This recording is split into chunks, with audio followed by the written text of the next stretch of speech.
Welcome back to my Strathmore Artist Workshop. I'm Sam Gillett, and we're talking about pen, and we're talking about color, and this third lesson is all about adding watercolor underneath ink lines. So let's dive into the supplies you'll need to complete this project, and then let's open the sketchbook. We're going to be using watercolors again. And so, as I mentioned before, I'm using Daler-Rowney watercolors, and I'll go over which colors I'm using when throughout the lesson. You'll also need a Fineliner pen. Any thickness will do, though I find a 0.5, a 0.3, or a 0.2 to be pretty optimal for this kind of project.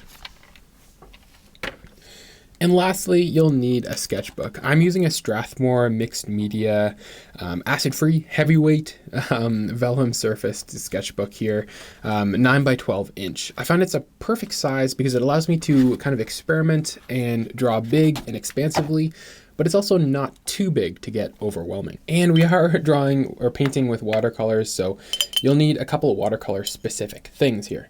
One, you'll need a surface like a little Tupperware lid, or here the top of a watercolor paint set to add water and mix your colors with.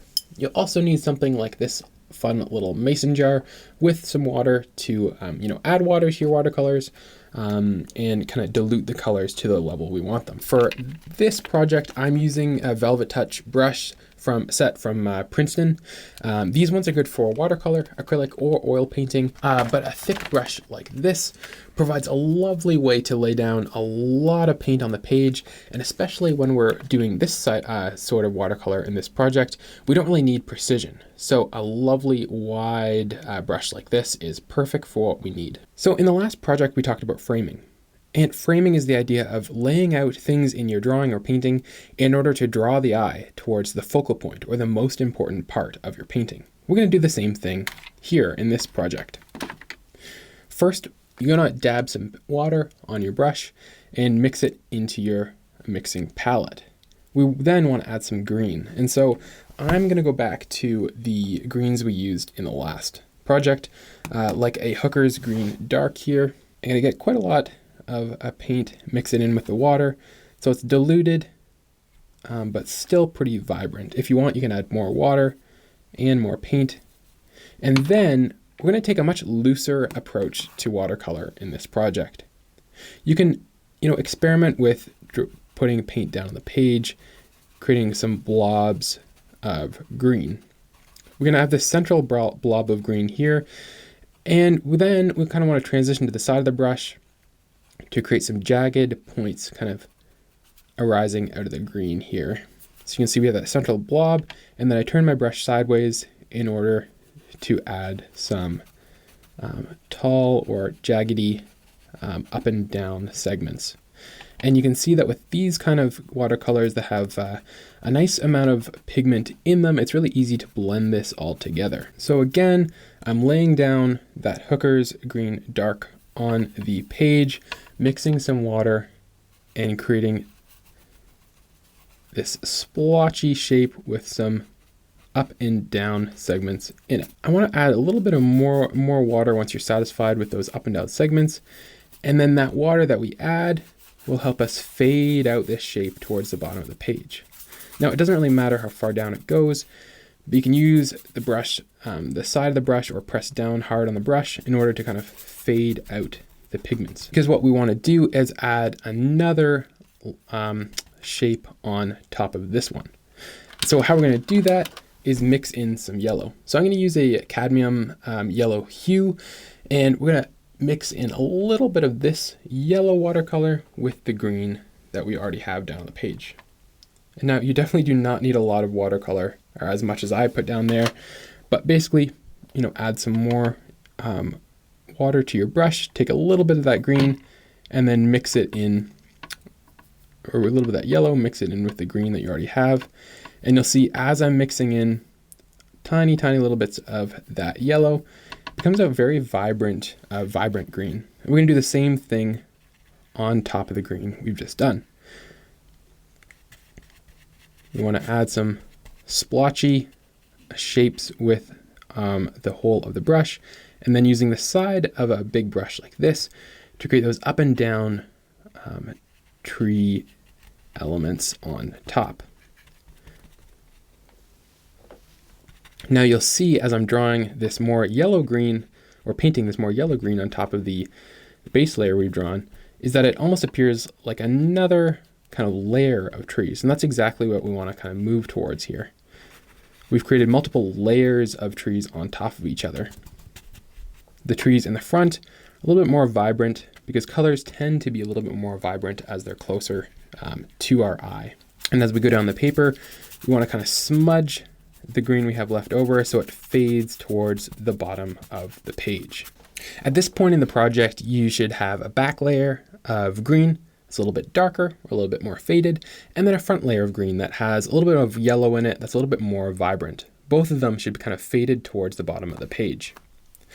Now at this point, before we go towards adding a cabin over top of this scene, we're going to add a little bit of water. I'm going to use a Aquafine Ultramarine dark blue, and we want to do the same thing we've done with color mixing so far. A tiny little bit of watercolor like this will work wonders. Dipping my brush in the water and then bringing some of that blue into our concoction of green and yellow. Now we don't want to add too much water to the page. So if you have about as much as I have here, you want to dab your brush a little bit on some paper towel. Don't want it to be too wet. And then we're going to create a water line. And so basically halfway down the shapes you've drawn, you want to start adding a little bit of that blue concoction. And you'll see that it's over top of the green, but it's not too vibrant. It doesn't really clash with it that much. Using a really nice thick brush like this, you can create kind of that shoreline sideways, and then I'm bringing the colors down and using the same technique we talked about earlier to really make that blue kind of fade out towards the bottom of the page. Whether you have to dab paper towel again, either way is fine. And again, I'm not too concerned about the borders of our drawing. I'm really smudging the paint to make it fade out as the water kind of fades off my brush. And you'll see here now that we have definitely a clear delineation between the trees up above and this area of blue-green down below. To draw our cabin, I'm going to use a lovely raw umber, a brown color. And you guessed it, we're using the same technique we just used. Dabbing some watercolor onto our mixing surface. But we want to keep this color a little bit distinct from the green and the blue. So if you need to, wash off your brush, dab it on some paper towel to make sure it's dry, it doesn't have any other pigment. And then we can go to town again, water on the brush, and take a little bit of that brown onto the easel. You really want to be careful of brown and these dark colors with watercolor because they can really overpower the other colors underneath it. So I want to make sure there's quite a lot of water, and that when I draw on the mixing surface, that it's a very translucent brown. Then I'm going to say in the middle of our page, you just want to draw one stroke downwards here, and maybe another one, but it should be kind of like a rectangle on the page. And you'll see that there's a little bit too much water that I added that'll take maybe a couple minutes to dry here.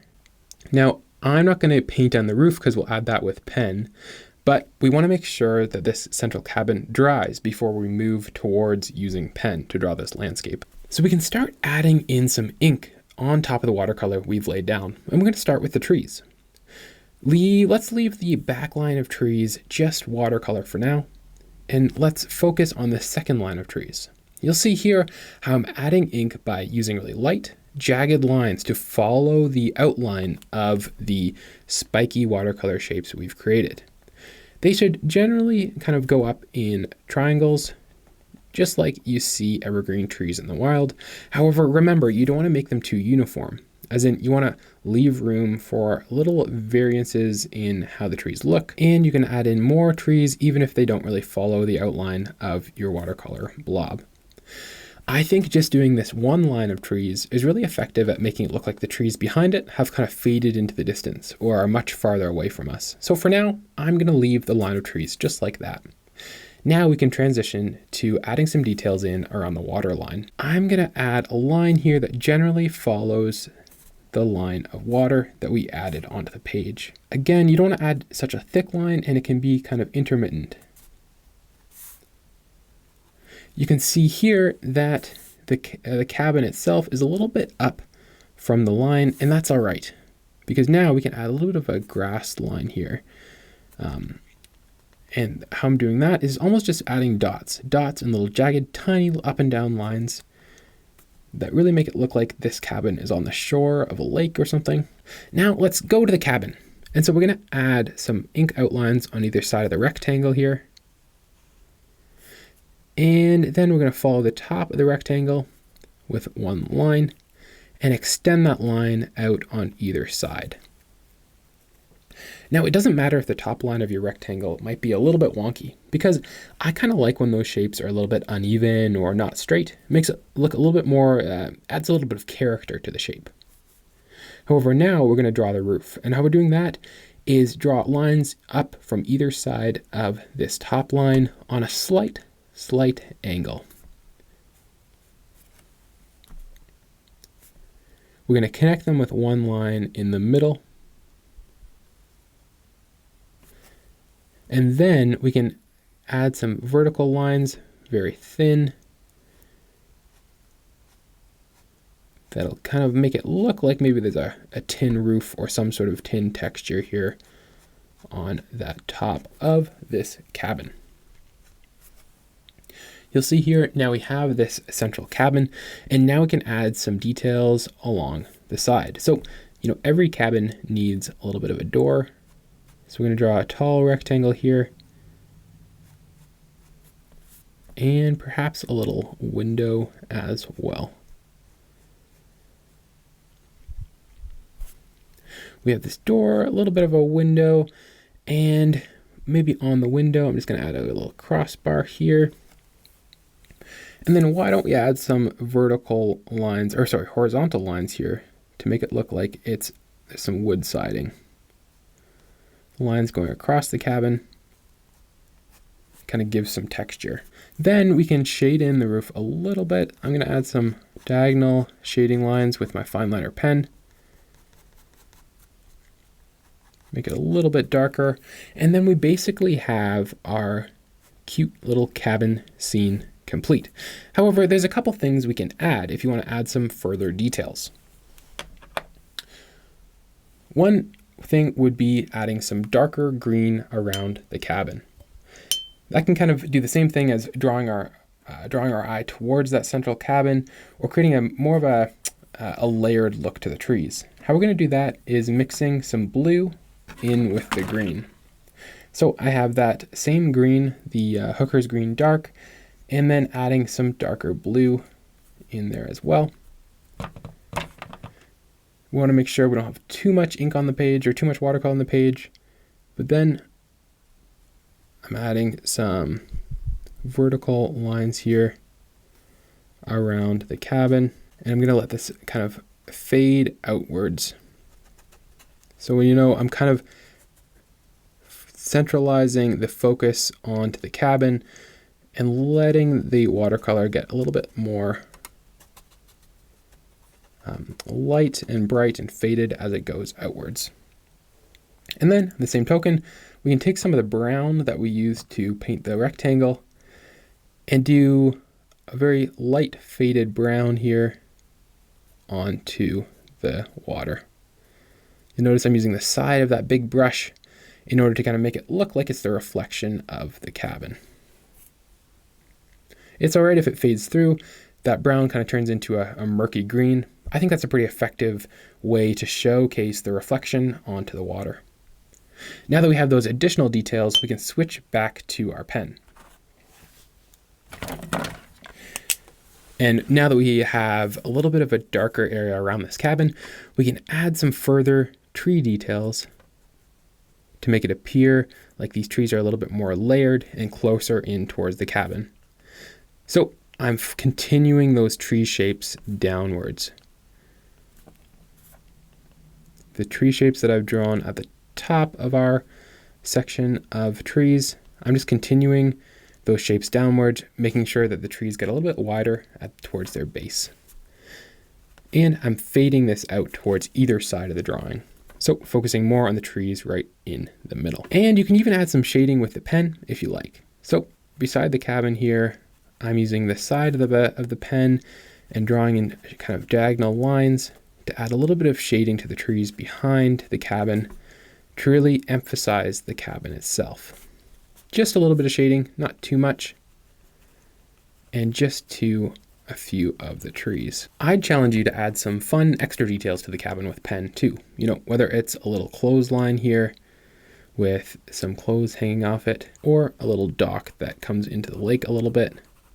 There's a lot of really fun details that you can add to this drawing to really give it some life, add some interest, and perhaps make people look at this drawing a little bit longer. But to summarize, we used some darker greens to draw the background section of trees, and then we added some yellow to the green to create a lighter, more detailed section of trees in front of it. Then we drew or painted in a rectangle that we then turned into a cabin. And then adding ink, we really outlined the most important shapes in the drawing to draw attention to the trees, to the cabin, and to some of the fun details around it. I think this section of water here really ties this piece together because it allowed us to bring some blue into the bottom and add some visual interest of the reflection of the cabin below it. In conclusion, you can really see how adding ink on top of watercolor can really add definition to the shapes that you paint with your watercolors. It's really a fun way to focus on detail and shadow after you've really sketched out the fundamentals of your painting with lovely, vibrant watercolor techniques. If you want to take this drawing to the next level, we're going to focus on the trees. Specifically, we left these trees blank and vague during the bulk of this lesson. But now we can then just add another level of detail. What I mean is we can detail in the trees in the foreground and then draw the trees in the background with less detail.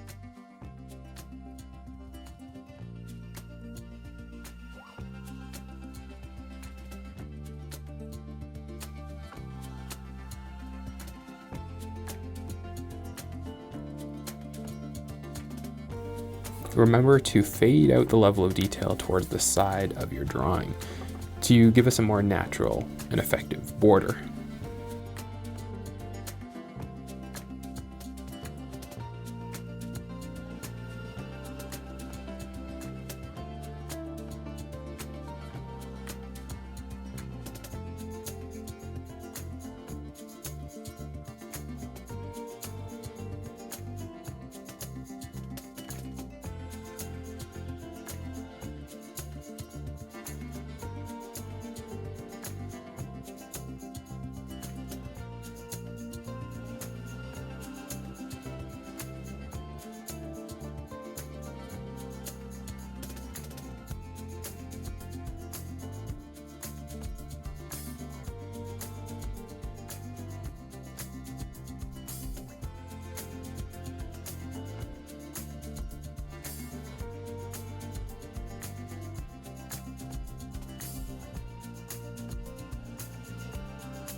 What you can do next is add another layer of detail to the cabin that we've drawn.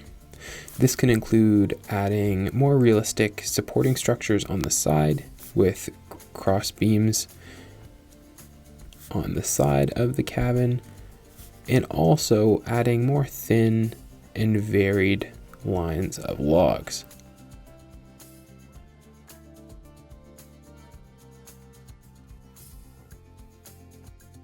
Another thing to try is adding a little bit of shading underneath the roof. This can make it look like the roof is hanging out over the side of the cabin and add a little bit of a sense of distance and depth. Let's also add some other details, such as a nice little smokestack coming out of the cabin, blowing some smoke up into the scene. To draw the smoke, I'm just doing loose, jagged, and curving lines to make a nice billowing smoke cloud.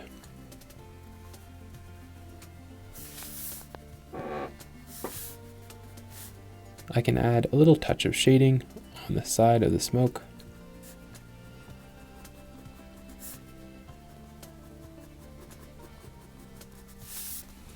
And then we can focus on the trees in the background. What we're going to do is outline them, just like the foreground, but focus on adding a lot less detail and make the lines very light, sketchy, and vague.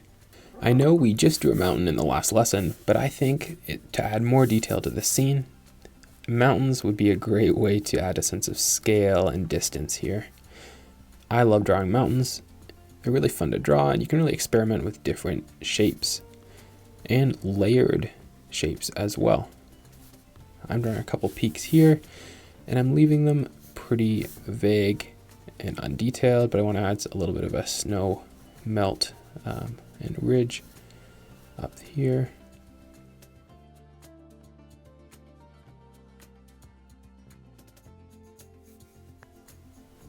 And I'll add a touch of shading as well.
I'm so excited to see your final project, and if you've stuck with me through this digging deeper section, I'm excited to see what other details and what other elements of shading, shadow, or texture you might add to your painting.